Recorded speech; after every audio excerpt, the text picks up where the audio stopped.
ಪ್ರಿಯಾಂಕ್ ಅವ್ರಿಗೆ ಹುಚ್ಚಿಡಿದಿದೆ ಅಂತ ತಿಳಿದಿತ್ತು. ಆದರೆ ಇವತ್ತು ಕಣ್ಣು ಕಾಣಿಸಲ್ಲ ಅಂತ ಹೇಳಿ ಮೇಲ್ನೋಟಕ್ಕೆ ಗೊತ್ತಾಗಿದೆ. ಯಾವುದೇ ಚೈನಾ ಆಗಲಿ ಇನ್ನೊಂದಾಗಲಿ ಬೇರೆ ಯಾರೇ ಸಪೋರ್ಟ್ ಮಾಡಿರೋನು ಭಾರತದ ಸೈನಿಕರ ಮುಂದೆ ಯಾವುದೇ ಸೈನಿಕರು ಎದುರಾಗಿ ನಿಂತ್ಕೊಳ್ಳೋಕ್ಕೆ ಸಾಧ್ಯ ಇಲ್ಲ ಅಂತ ಹೇಳಕ್ಕೆ ಮುಂದಿನ ದಿನಗಳಲ್ಲಿ ಪಾಕಿಸ್ತಾನ ಮುಟ್ಟೋಡ್ಕೊಬೇಕು.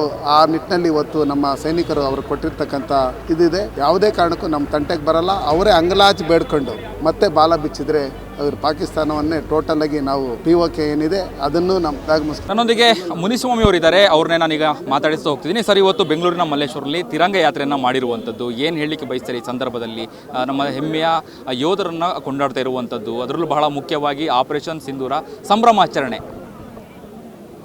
ಸನ್ಮಾನ್ಯ ನರೇಂದ್ರ ಮೋದಿಜಿಯವರ ನೇತೃತ್ವದಲ್ಲಿ ಏನು ನಮ್ಮ ಭಾರತ ದೇಶದ ಹೆಣ್ಣು ಮಕ್ಕಳ ಸಿಂಧೂರದ ಮೇಲೆ ಕಣ್ಣಾಕಿದ್ದಂಥ ಈ ಪಾಕಿಸ್ತಾನದ ಉಗ್ರಗಾಮಿಗಳನ್ನು ಅವ್ರದ್ದೇ ನೆಲದಲ್ಲಿ ಹೋಗಿ ಧ್ವಂಸ ಮಾಡೋದ್ರ ಮುಖಾಂತರ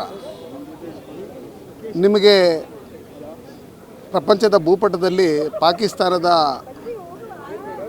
ದೇಶನೇ ಇಲ್ಲದೆ ಇರತಕ್ಕಂಥ ರೀತಿಯಲ್ಲಿ ನಾವು ಮಾಡ್ತೀರಿ ಅಂತ ಹೇಳಿ ನಮ್ಮ ಸೈನಿಕರು, ವಾಯುಸೇನೆ ಇರ್ಬೋದು, ನೌಕಾಸೇನೆ ಇರ್ಬೋದು, ಮತ್ತು ನಮ್ಮ ಎಲ್ಲ CRPF ಅವರು, BSF ಅವರು ಎಲ್ಲ ಸೇನಾಧಿಕಾರಿಗಳು ಒಗ್ಗಟ್ಟಾಗಿ ಕೆಲಸ ಮಾಡಿದ್ರಿಂದ, ದೇಶದ ಜನತೆ ಒಗ್ಗಟ್ಟಾಗಿ ಅವ್ರಿಗೆ ಸಾಥ್ ಕೊಟ್ಟಿದ್ದರಿಂದ ಸನ್ಮಾನ್ಯ ನರೇಂದ್ರ ಮೋದಿಜಿ ಅಂತ ಪ್ರಧಾನಮಂತ್ರಿ, ನಮ್ಮ ಅಮಿತ್ ಶಾ ಅಂತ ಗೃಹ ಮಂತ್ರಿಗಳು, ರಕ್ಷಣಾ ಮಂತ್ರಿಗಳು, ನಮ್ಮ ರಾಜನಾಥ್ ಸಿಂಗ್ ಅವರು, ಇವರೆಲ್ಲ ಒಟ್ಟಿಗೂಡಿ ನಮ್ಮ ಅಜಿತ್ ದೋವಲ್ ಅವರು ಎಲ್ಲರೂ ಏನೇ ವಿರೋಧ ಪಕ್ಷದವರು ಯಾವುದೇ ರೀತಿಯಲ್ಲಿ ಮಾತಾಡ್ಕೊಂಡ್ರು ಈ ದೇಶದಿಂದ ಈ ಪಾಕಿಸ್ತಾನದ ಉಗ್ರಗಾಮಿಗಳನ್ನು ಕಿತ್ತೊಗಿಬೇಕು ಅನ್ನೋ ಒಂದೇ ಒಂದು ಗುರಿ ಇಟ್ಕೊಂಡು ಮಾಡಿರ್ತಕ್ಕಂಥ ಈ ಸಾಧನೆ ಏನಿದೆ, ನಮ್ಮ ದೇಶದ ಹೆಣ್ಣುಮಕ್ಕಳೆಲ್ಲ ಇವತ್ತು ಖುಷಿ ಪಡೋಂಥ ವಿಷಯ. ಅದಕ್ಕೋಸ್ಕರ ದೇಶದಲ್ಲಿರ್ತಕ್ಕಂಥ ಪ್ರತಿಯೊಬ್ಬರೂ ಸಂಭ್ರಮಾಚರಣೆ ಮತ್ತು ನಮ್ಮ ತಿರಂಗ ಯಾತ್ರೆಯನ್ನು ಮಾಡೋದ್ರ ಮುಖಾಂತರ ಇವತ್ತು ನಮ್ಮ 1,30,000 ಚದರಡಿ ಅಂತ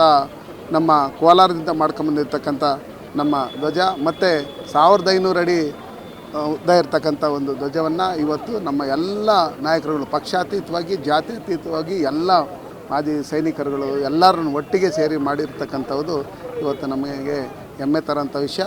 ಮುಂದಿನ ದಿನಗಳಲ್ಲಿ ಪಾಕಿಸ್ತಾನ ಮುಟ್ಟೋಡ್ಕೊಬೇಕು.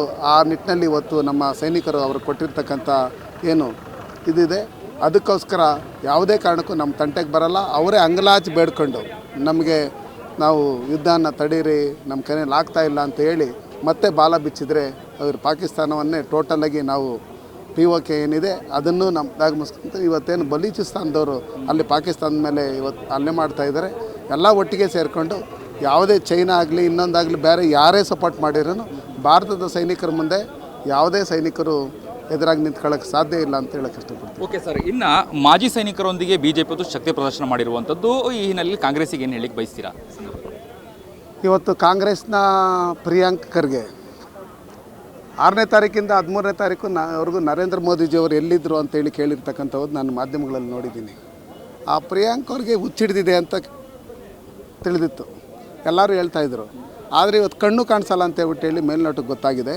ಯಾಕಂದರೆ 6ನೇ ತಾರೀಕಿಂದ 13ನೇ ತಾರೀಕುವರೆಗೂ ನಿರಂತರವಾಗಿ ದೇಶದ ರಕ್ಷಣಾ ಸಚಿವರು ಮತ್ತು ನಮ್ಮ ಎಲ್ಲ ಸೇನೆಯ ಮುಖ್ಯಸ್ಥರುಗಳ ಜೊತೆಯಲ್ಲಿ ಮತ್ತು ಸೇನೆಯ ಅಜಿತ್ ದೋವಲ್ ಅವ್ರ ಜೊತೆಯಲ್ಲಿ ಕೂತು ಮಾತಾಡಿ ಏನೇನು ಮಾಡಬೇಕು ಪ್ರತಿ ಗಂಟೆದೂ TV ಮಾಧ್ಯಮಗಳಲ್ಲಿ ಬರ್ತಾಯಿದ್ರೂ ಎಲ್ಲೋ ಅವರು ಪಾಕಿಸ್ತಾನ ಪರವಾಗಿ ಪ್ರತಿದಿನ ಜಪ ಮಾಡ್ತಾಯಿದ್ದರಿಂದ ಸನ್ಮಾನ್ಯ ನರೇಂದ್ರ ಮೋದಿಜಿಯವರು, ನಮ್ಮ ರಕ್ಷಣಾ ಸಚಿವರು ಇವರೆಲ್ಲ ಮಾಡಿರ್ತಕ್ಕಂಥದ್ದು ಅವ್ರ ಕಣ್ಣಿಗೆ ಬಿದ್ದಿಲ್ಲ. ಅದಕ್ಕೋಸ್ಕರ ಈ ಪ್ರಿಯಾಂಕ್ ಖರ್ಗೆ ಅವರು ಇರ್ಬೋದು, ಅವ್ರ ಜೊತೆಲಿ ಸೇರ್ಕೊಂಡಿರ್ತಕ್ಕಂಥ ನಮ್ಮ ಸುಮಾರು ಜನ ಇವತ್ತು ನಮ್ಮ ಟರ್ಕಿಗೆ ಏನು ಯಾವ ರೀತಿ ನೀವು ಬಾಯ್ಕಾಟ್ ಮಾಡ್ತೀರಾ ಅಂತ ಹೇಳಿದಂಥ ಸಂದರ್ಭದಲ್ಲಿ ಸುಮಾರು ಜನ ನಾವು ನೋಡಿ, ಜಯರಾಮ್ ರಮೇಶ್ ಇವರೆಲ್ಲ ಅವರು ದೇಶದ ಪರವಾಗಿ ಇರ್ತೀರಿ ಅಂತ ಯಾವತ್ತೂ ಕಾಂಗ್ರೆಸ್ ಅವ್ರು ನೋಡಿಸ್ಕೊಂಡಿಲ್ಲ. ಅವ್ರು ಯಾವತ್ತೂ ಹಿಂದೆ 60 ವರ್ಷ ಏನು ಈ ದೇಶನ ಆಳ್ವಿಕೆ ಮಾಡಿದ್ರೂ ಚೈನಾದವ್ರಿಗೆ ಸ್ವಲ್ಪ, ಪಾಕಿಸ್ತಾನದವ್ರಿಗೆ ಸ್ವಲ್ಪ ನಮ್ಮ ಭೂ ಪ್ರದೇಶವನ್ನು ಬಿಟ್ಕೊಟ್ಕೊಂಡು ಬಂದಿರತಕ್ಕಂಥದ್ದೇ.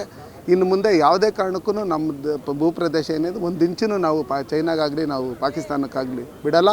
POKನೂ ನಮ್ಮದಾಗುತ್ತೆ ಹತ್ತಿರದಲ್ಲೇ ಅಂತ ಹೇಳೋಕ್ಕೆ ಇಷ್ಟಪಡ್ತೀನಿ. Thank you sir. ಇದಿಷ್ಟು ಮುನಿಸ್ವಾಮಿ ಅವರ ಮಾತಾಗಿತ್ತು. ಕ್ಯಾಮ್ರಾ ಪರ್ಸನ್ ಕಾರ್ತಿಕ್ ಜೊತೆ ಅಭಿಜಿತ್ ಗಣೇಶ್, ಕರ್ನಾಟಕ TV, ಬೆಂಗಳೂರು.